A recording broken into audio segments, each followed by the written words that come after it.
Welcome back to day 2 of the Launch Your First Group Trip Challenge. Today, tour host and guest expert Brittany Verlenich will be breaking down the exact logistical pathways you can take to profitably host, plus a clever idea for combining group trips with affiliate marketing. Now, before we dive in, make sure to hit that subscribe button so you do not miss a single video in this series or my other trainings for creators. Also, scan the QR code that is on your screen right now or click the link in the video description to grab your implementation workbook.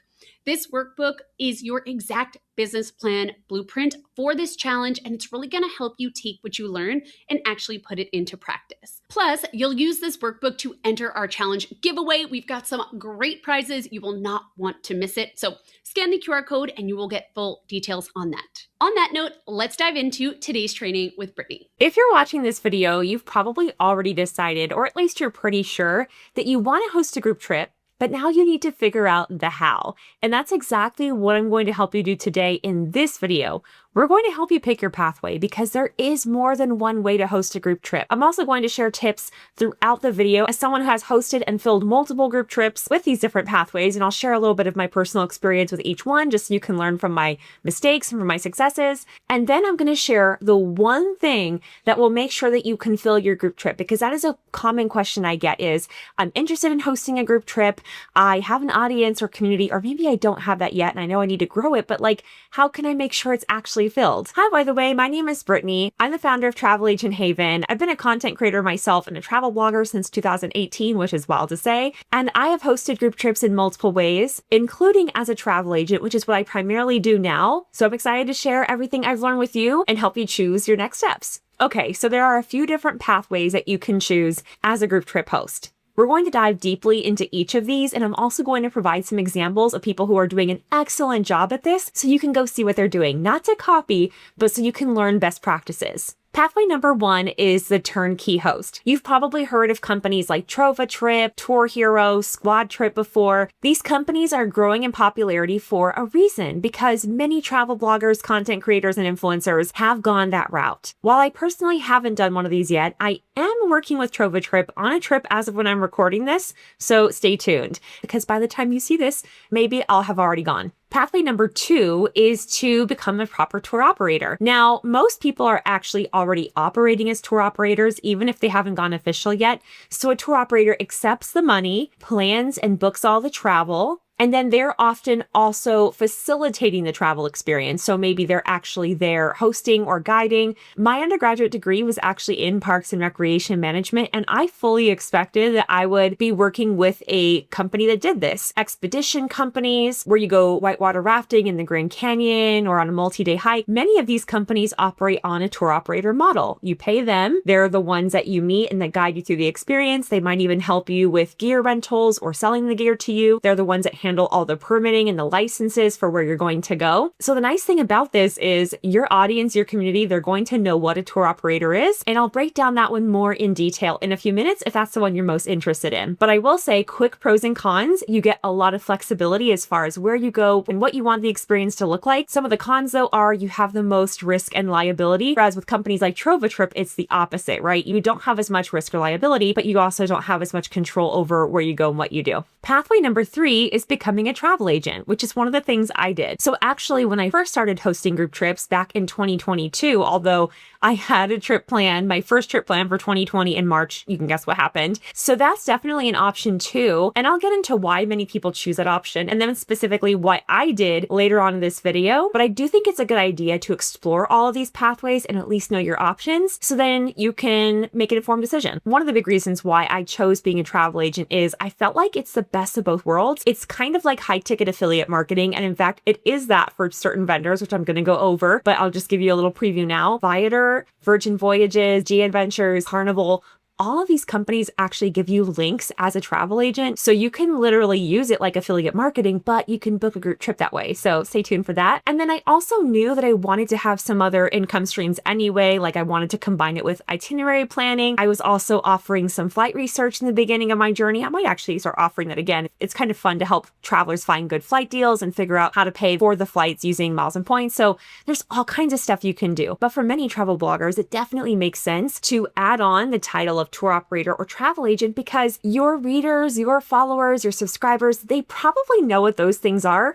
but people are still trying to figure out what the heck travel bloggers do. Pathway number 4 has a section A and a section B. So I would say 4A is partnering with a travel agent. And this can be such a brilliant setup for the right person where maybe you want to have more flexibility over what your itinerary looks like. You have a following or an audience, but maybe you just don't have the capacity to add the hat of travel agent onto what you're doing. Or maybe you just don't want to be a travel agent, but you know that you could fill some group trips. So it could definitely be beneficial to find a travel agent you love, who you trust, who you want to work with. They earn the commissions. And I would also recommend, although I'll share more about this in a minute, that you pay them some kind of fee too, because sometimes depending on the itinerary, they don't get paid by commissions. And then you have someone working for free, and that just leads to a lot of resentment. So if you know you're going to be making like $3,000, paying a travel agent $500 is really not bad, especially if you know that you're going to scale that up and do like 10 to 20 trips per year. Pathway 4B is similar to that, and that's instead partnering with a tour operator directly instead of with a travel agent. So it's kind of like a cross between being a travel agent and working with TrovaTrip. But the nice thing about this is you can go directly to a tour operator where maybe you've gone and traveled with them before, or you like their product, you respect them as a brand or a company, and you can say, hey, what would it look like if we partnered together? I think this is also a great option for someone who's done some brand deal work or freelancing for clients who are brands and companies, because they're not scared to pitch themselves. They're not scared to reach out to a CEO or to the director of operations or the head of sales or someone in marketing from that brand and talk about the value they can add. And the cool thing about this too is you could work with them on figuring out logistics for a group trip, but also at the same time say, hey, are you launching any certain campaigns I could create content for? That way I can create it while I'm there, right? Like you could actually create your own custom package where you're not only earning commissions by selling the trip and then also getting the free trip, but then also you can make additional money while you're there because you'll already have your camera for your own content that you're creating for your trip. Like you can just really stack all of your income streams there in a smart way. And then pathway number 5 is a hybrid place-based strategy.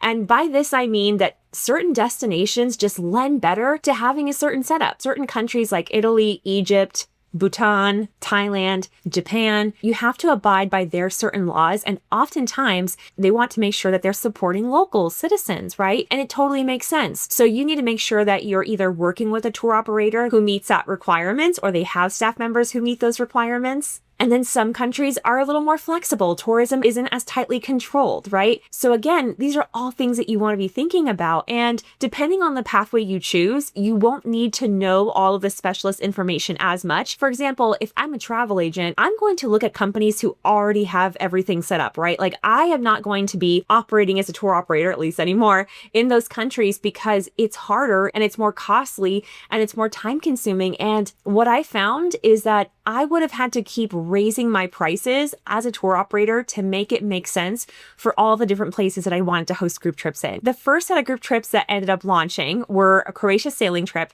and my first round of people went for $750, food included, for the whole week. What a deal, right? It was such a great deal. I made great money. The skipper made great money. It was an all-around great time. The second year had the same exact trip, relaunched it, raise it to $925 per person. Still a great deal for a whole week. I mean, if you go look at Croatia Yacht Week, especially now, so much has changed in the last few years, but it's definitely more expensive than that. And the market rate from a tour company can be anywhere from $1,800 to $3,000 a week for the same exact boats, similar experience, and not even including food. So yeah, I definitely started off lower than I probably would have. And with Croatia the way it is now, I would not recommend operating that same way anymore for multiple reasons. One being, now they're in the EU, so you have to comply with the EU laws. And again, that's something where I don't have to worry about that if I'm a travel agent or if I'm working with TrovaTrip or a company like that. So you also want to take a second and really ask yourself, like, what's most important to me? Do I want full creative freedom over where we go and what we do every day?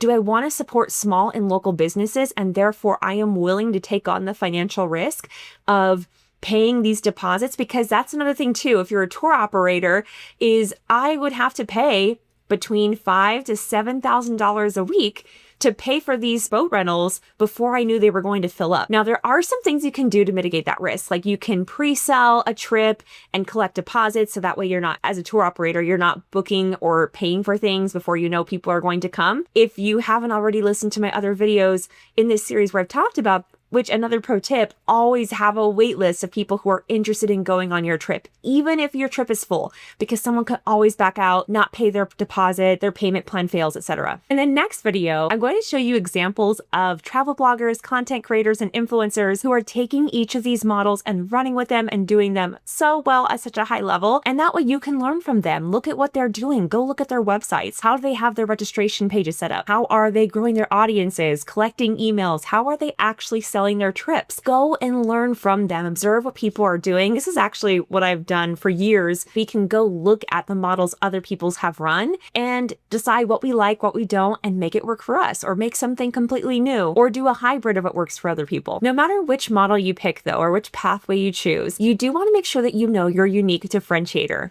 Because at the end of the day, if you have two travel bloggers who are both excellent photographers, they both have scuba diving certifications, they're both a good time, they're great people, they have amazing trips coming up, same destination, same price, who are you going to choose? And sometimes the differentiation is the relationship that you have with your audience, with your community, with your followers, or the quality, the production of your content is so amazing that people decide to go with you. Sometimes it's because they feel like they know you, right? You've built that community, or you have a certain level of expertise in a particular thing, like photography, videography. Maybe it's something you're going to deliver to travelers who come with you, like every traveler leaves with 50 photos, which would be a lot of work, but that's something you could offer that would set you apart. Or maybe you offer some photography workshops and people come away knowing how to finally use their smartphone or their DSLR camera. Maybe you're a musician, I am, and you really want to go travel rural Ireland and go to the Gaeltacht where they're still speaking Irish and singing old songs and going to the pubs and being able to have people come with you and pick up an instrument and start playing with them. I've always wanted to do that, but I've never been able to carry an instrument with me. How cool would it be to have that experience for your travelers? So maybe I would decide to get a whole bunch of musicians together and go with me. Or maybe I decide, this is actually a trip I'm launching right now. Fun fact about me, I've helped two couples meet and get married. So I'm a matchmaker for fun. It's not anything I do for money. However, I have had friends tell me, like in a kind of joking way, like, hey, can you hook me up? Or can I just travel with you and meet somebody? And so I'm actually working on a trip right now to go to Lisdoonvarna, Ireland for their annual matchmaking festival and bring solo travelers with me so they can either meet each other on the trip or meet other people there, or if at least nothing else, come away having a great story. And I love and weddings and stuff like that. So it's just so well suited for me. I've also been to Ireland a ton of times. I love the culture. I love the music. I have many friendships and connections there. So see, that would be a unique trip that I could offer that would be different from someone who's wanting to go to Ireland for the first time because they want to go see the Cliffs of Moher. Of course, though, I would have some of that too for people who haven't been to Ireland yet. But hopefully you're starting to see what I mean, that your trips, that the specific path you choose and your audience and where you pick and why and when, all of that should be unique to you. You should have your own special sauce, your own special reason why someone would go there with you. Sometimes it's your influence or connection with them. Sometimes it's your expertise. Sometimes it's your enthusiasm. I also have a side project about McDonald's around the world. So if I decided that I wanted to do an international tour of McDonald's locations, I think that might be a little bit too niche, but that's one example, right? Maybe it's not an expertise. Maybe it's just something you're really passionate about and other people are excited about that too. So stay tuned. In the next video, things are going to start getting real. We're actually going to pick dates and destination for your trip, and we're going to look at what other people are doing, and maybe you'll even see your destination on one of the models we look at so you can figure out, how am I actually going to make this thing happen? Because I want you to see that this is possible.